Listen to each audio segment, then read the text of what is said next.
Oh, hello.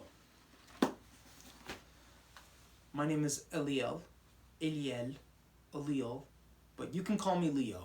That's my nickname. How's everybody doing today? Guess what? Today is May 19th, 2025. Guess what today is? You know what today is? It's Malcolm X's birthday. 2025 minus 1925 equals 100. Oh my goodness. Malcolm X would have turned 100 years old. But the saddest thing is, he's no longer alive. He's been no longer alive for 60 years. Because, do you know why? He was shot and killed on February 21st, 1965 in New York City. This man, Minister Malcolm X, he was the black man who helped black people who were struggling for freedom, equality, and justice. He was the man who believed in justice. He is the man who loves to fight, fighting for freedom, fighting for his people. And by the way, I have two books of Malcolm X, The Dead Are Rising and The Autobiography of Malcolm X. For the record, my favorite book is The Autobiography of Malcolm X, which was written by Alex Haley. Alex Haley was a greatest writer. He also wrote down his story about the roots of the next generations, his family, of the Haley family, the great history of Alex Haley. It was so interesting. I watched the series, The Roots of the Next Generation from 1970s. Man, this story of Malcolm X, the autobiography of Malcolm X, it made my heart stun. It made me feel like my heart is hurting, man. It's just emotionally. This whole story of Minister Malcolm X is emotional and also powerful at the same time. Because this man, a long time ago, he was young and skinny and he had the hairstyle messy like a white man. And he was gambling, prostitution, he was a thief, he slept with white girls, and he was arrested and he was taken to Boston prison in 1946, man. And then from what I heard from 1950s, he was released from prison and then he became a Muslim minister from Mosque Number 7 in Harlem, New York. And also in 1963, he had conflict with Elijah Muhammad and Malcolm disobeyed Mr. Muhammad and he got suspended for disobeying him. I think it's because of the Kennedy assassination statement he made in November 1963 when November 22nd, 1963, President John F. Kennedy, late President John F. Kennedy, was killed a long time ago. And then Malcolm made a statement called "The Chicken's Coming Home to Roost," and that's when he was suspended. And then in 1964, he changed, never got reinstated to the Nation of Islam, and then built his own political organization for black people and also bringing unity. And he also built his own mosque called Muslim Mosque Incorporated. And then when he went to Africa and Mecca, he changed his whole life story and never became a hater. He became a loved black man. And then he changed his political philosophy. And also when he came back in the US, he changed his organization name from Muslim Mosque Incorporated to OAAU, which stands for Organization of Afro-American Unity. This man was trying to bring unity from Africa to America. And a lot of black Muslims from mosques, from different mosques in different cities, hated Malcolm. They were jealous. They wanted to shut him up because of his changing of political. And also, in June 1964, he exposed who Mr. Elijah Muhammad was. Elijah Muhammad told the Muslim brothers from different cities, not just Mosque Number 7 or mosque in Boston, Chicago, Detroit, whatever. Elijah Muhammad has told all the mosques in different cities, don't touch Malcolm. Don't kill Malcolm. Don't try to kill Malcolm. Well, yeah, and it's unbelievable. It was crazy and unbelievable. And on February 1965, Malcolm X went to Selma and gave the most terrific speech called The House Negro and the Field Negro. And then before he came back home, he was trying to go to London, but they rejected him and never let him go through. And then Malcolm went back to Harlem. And February 14th, 1965, Malcolm's house was firebombed. It was bombed and destroyed. Malcolm, his wife, and his children survived. And then the next day, on the 14th, I think it was already by night, he flied from Harlem to Detroit to give a speech over there in the auditorium. I don't know what's it called, but it was the most terrific, powerful speech about how he's never going to give up the movement and he's going to keep going on and never stop. And then a week later, February 21st, 1965, we all know what exactly really happened to Malcolm X. 3 p.m. at the Audubon Ballroom in Manhattan, New York City, Malcolm X was shot and killed cold-blooded on stage in front of his wife and his little girls.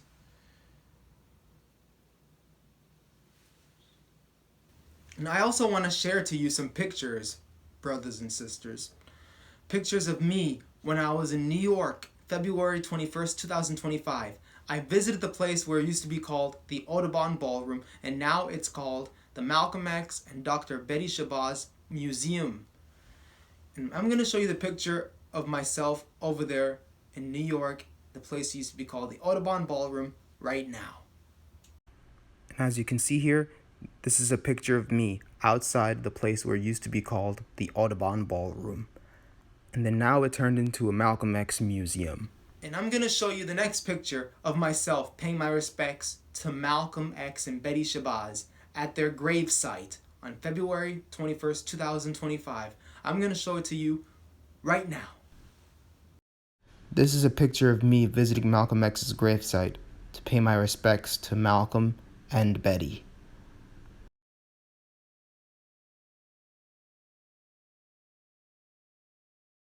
So now you see the pictures of me when I was in New York, visiting the places where Malcolm X got killed and where he got buried. So this is my question. Who killed Malcolm X? So mostly the people of the FBI and the US government believe that the killers came from Mosque number 7 in Harlem, New York. But there is no way the black Muslims from Mosque number 7 actually shot and killed Malcolm X. Must have came from the FBI, the CIA, or the NYPD. One of those 3 organizations who hated Malcolm X and who hated the change of his political philosophy and also trying to bring unity to the United States of America. So I'm going to tell you and how did I discover the whole assassination plot. For the record, I discovered who actually killed Minister Malcolm X. So I'm going to show you all the details, some details of the people who were involved in the murder. And all I know is the one person who was seen and shot in the leg gets captured. It was thrown outside of the Audubon, gets beat up brutally, very badly, and it was arrested by the police, and it was taken to police custody. And that man's name was Talmadge Hayer, aka Thomas Hagen. I'm going to show you the real footage of Thomas Hayer being beaten and being dragged by Malcolm's followers and the police right now. This is the real archival footage of the police and the crowd that was beating up on Talmadge Hayer. This was right after Malcolm X was shot inside of the Audubon Ballroom. And this right here, as you can see, this is Talmadge Hayer right there being dragged and being pulled by police and Malcolm's followers. And this is a tug of war and 2 people fighting over a man who shot Malcolm. And the people who were followers of Malcolm wants to kill and beat up Hayer. Right now, this is Talmadge Hayer in the hospital after he was dragged by the police officers. And after he left the hospital, he was taken to police custody.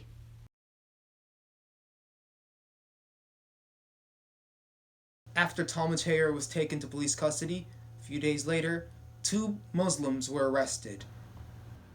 So on February 26, 1965, Norman 3X Butler was arrested. And on March 3rd, 1965, Thomas 15X Johnson was also arrested.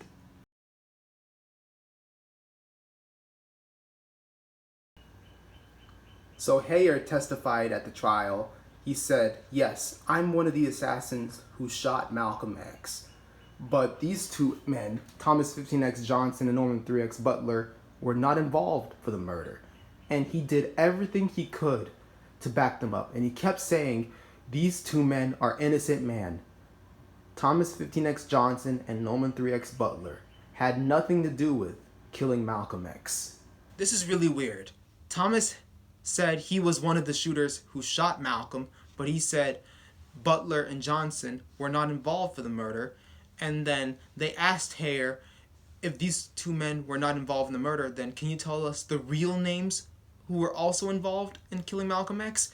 And Hayer kept his mouth shut, didn't even say a word. And then what was Hayer doing if you say that Butler and Johnson were not involved for the murder, then you should come out and reveal the real names of the shooters. But Hayer didn't say anything. He kept his mouth shut. And then all of a sudden, the case closed.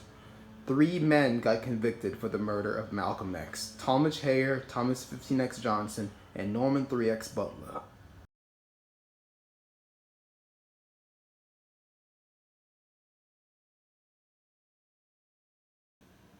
This is a picture of Norman 3X Butler when he was about to be booked for the crime of convicting of killing Malcolm X. And as you can see here, what's so weird is that on February 21st, 1965, the same description that Norman 3X Butler was wearing, and you see here the person right here in the top left, that's the person exactly looked like Norman 3X Butler, but that is not Norman 3X Butler. That's another black man. There's the difference between the outfit Norman 3X Butler was wearing and the other person was wearing. The difference is the fedora. There's a black man wearing a fedora that doesn't look like Norman 3X's Butler's fedora. As you can see here from the top, it's black, and the middle bottom of the fedora, it's gray or brown. But you see here outside the Audubon Ballroom aftermath of the assassination, the fedora is all black. But what's the same is that Norman 3X Butler and the other black person was wearing the salt and pepper trench gray coat. But that's not the same person. They're both different people. Norman 3X Butler and the other person outside the Audubon Ballroom doesn't look like the same.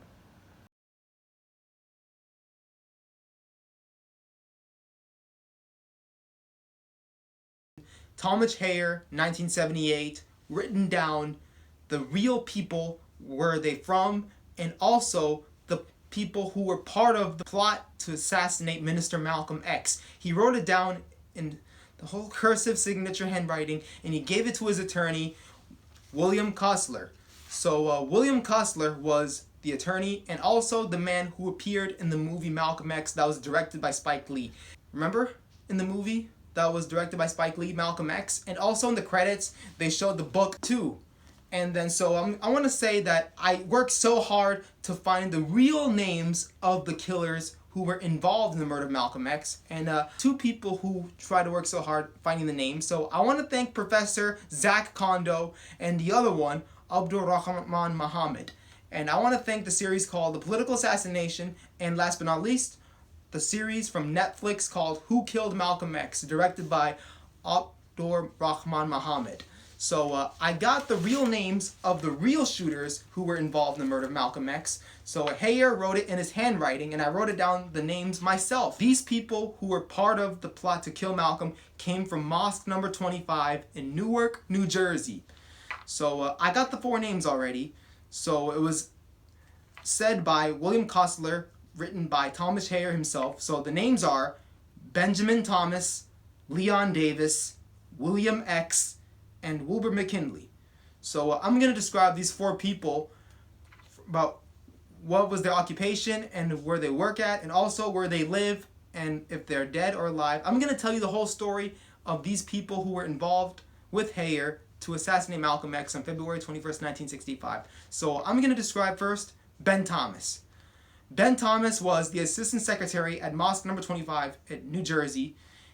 He was born 1937 in Newark. And in 1965, he was 29 years old when he was involved for killing Malcolm X. And he lived in 2 cities. First was New Jersey, and then he lived in Orlando, Florida. From what I heard, in 1986, Ben Thomas was killed by his girlfriend. He was 50 years old. when he died. So Ben Thomas was out of the picture. Number 2, Leon Davis, the youngest FOI member. He was 21 years old in 1965 when Malcolm X was killed. He was also the member from Mosque number 25 in Newark, New Jersey. And he was the actual shooter who shot Malcolm with the Luger. And he was the young FOI and the young man who was part of the assassination team. He wore the same coat as Norman 3X Butler. He wore the salt and pepper trench coat, and he wore the nice suit. And then he lived his whole life in Paterson, New Jersey. He worked as an electrician. He worked as a hard-working man. And the whole community in New Jersey loved Leon Davis. And they didn't even know that Leon was involved for killing Malcolm X, which is pretty crazy. Very crazy, insane. Okay, number 3, William X. So Kostler got it from Congress. The real last name of William X was Bradley. William X. Bradley. He was known as the Stick-Up Man. He was a former member at Mosque number 25 in Newark, New Jersey. He was 27 years old when he shot and killed Malcolm X. And he was the actual assassin who shot Malcolm with the sawed-off shotgun. And from what I heard about William Bradley, he was born in October 1938. In then 1966, I learned that he went on his trip to Mecca in Saudi Arabia, and then he was trying to make peace after what he'd done. I don't know what he did, but that's none of my business. And then from what I heard in 1980s, he was arrested for grand theft, robbery, assaulted battery.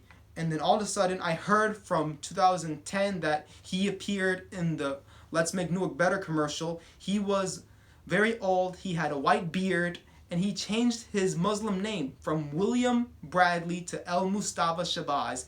And also what's insane is that he owned a boxing gym, and he was a grandfather figure to the black community in Newark. The whole people in Newark loved William Bradley, also known as el-Shabazz. And from what I heard is that this man had changed everything in Newark. He made the whole community better. That was unbelievable.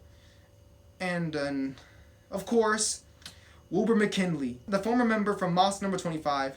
Wilbur McKinley, he was the man who was sitting in the back row seat who caused the diversion inside the Audubon Ballroom. He was the one who pulled a sock that was filled with camera films inside, and he lighted the fire, and then he dropped it on the floor, and then he screamed very loud and said, "Get your hands out of my pocket." Yes, that's the person who screamed, "Get your hands out of my pocket," and distracted all Malcolm's bodyguards so they can leave their posts and go after the commotion. And then, from what I heard, is that Wilbur McKinley was 37 years old. He was the oldest in the assassination team. And what I heard is that he owned a construction building site. And in the 1970s, he died in the around 40s. So, and I want to tell you the people who died first. So these 4 people I named from Mosque number 25 in Newark and were teams of Thomas Hayer to plan to assassinate Malcolm X. So I'm going to name the people who actually died first. Number 1, like I said, Wilbur McKinley. He died in the 70s. He was in the 40s when he died. I don't know how he died, but none of my business. And the second person who died, of course, Ben Thomas. Like I said, the first person who was the assistant secretary at Mosque number 25. He was killed in 1986 by his girlfriend in Orlando, Florida. And from what I heard, he was the second person who died. And the third one, William Bradley, the shotgun dude, the stick-up man, he died in October 2018. Man, the whole people in Newark loved the shotgun assassin, but do you think that William Bradley had to admit what he did? Honestly, I don't care. That's none of my business. This has nothing to do with me whatsoever. I just learned from what I learned that William Bradley, the real, actual man who shot Malcolm with the sawed-off shotgun, was now el-Shabazz and made the whole community better in Newark, New Jersey. And that was unbelievable by this man. Okay, that was the third person who died. And the last person who died was, of course, the youngest FOI member, Leon Davis, the man who shot Malcolm with the Luger. He died in August 2022 in Newark, New Jersey. Well, you see here, these 4 people who were involved in the murder, they lived scot-free. They lived their lives a peaceful life on their own. They were separate after the murder of Malcolm X. Talmadge Hayer stayed in jail, and the two innocent men stayed in jail, which was messed up and unbelievable. Back in the 60s, the justice system was messed up, and it wasn't just the justice system was messed up, just like from the assassination conspiracy as well. Like from John F. Kennedy, Martin Luther King Jr., Robert F. Kennedy. In JFK assassination, the assassin was accused, framed Lee Harvey Oswald, the man who was involved in shooting JFK, and he wasn't really the shooter who killed John F. Kennedy. John F. Kennedy was killed by the mob, from what I believe. And from Martin Luther King Jr., the assassin who was convicted and was accused, his name was James Earl Ray. And the actual shooters who killed Martin Luther King Jr., it was by the U.S. government. And from Robert F. Kennedy, I believe Robert Kennedy was killed by the CIA. The man who was accused for the murder was Sirhan Sirhan. So these innocent people who were convicted for the murder, they stayed in jail for something they did not do, which was not fair, completely not fair. Well, I already said the real names of the shooters who killed Malcolm X, so I'm going to show you the real pictures of the faces of the shooters who actually shot and killed Malcolm X right now. So what you're seeing here, those are the 3 black Muslims who actually shot and killed Malcolm X. Those 3 men, you see from the bottom, they were younger at that time. And that from the top, they become very older.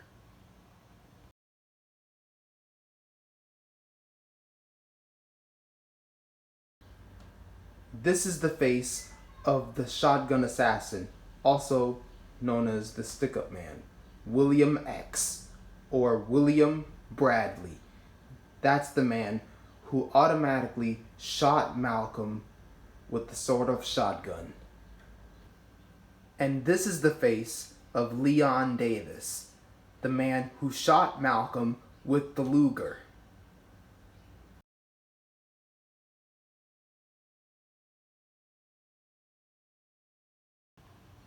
What's so very sad and what sucked is that these 2 men stayed in jail for a long, long time for something they did not do. Those 2 innocent men did not deserve to stay in jail. But what's so lucky is that Norman 3X Butler is still alive. He was already released and he was exonerated, same as Thomas 15X Johnson. Now Norman Butler is living a normal life, finally. No longer staying behind bars. And Thomas 15X Johnson stayed in jail also for 20 years, and then he was taken to another prison. And then he died November 2009, which was really sad.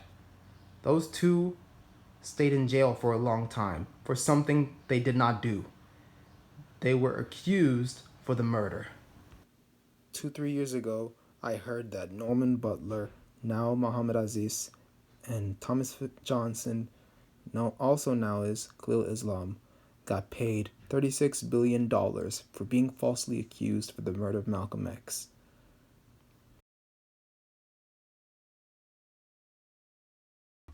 From what I heard, in November 22nd, 2021, Hayer was released from prison and now lives in Brooklyn, New York, all alone, quietly, by himself. Okay, I think I'm all done here.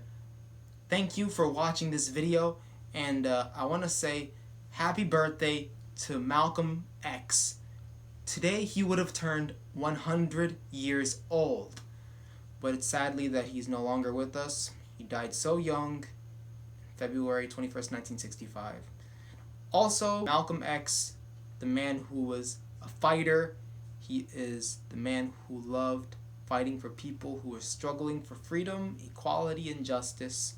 This man did everything he could to fight for justice and change the world, just like Dr. Martin Luther King Jr. changed the world from violence to peace, changing the races from separate to be together like brothers and sisters. Like he said, I have a dream.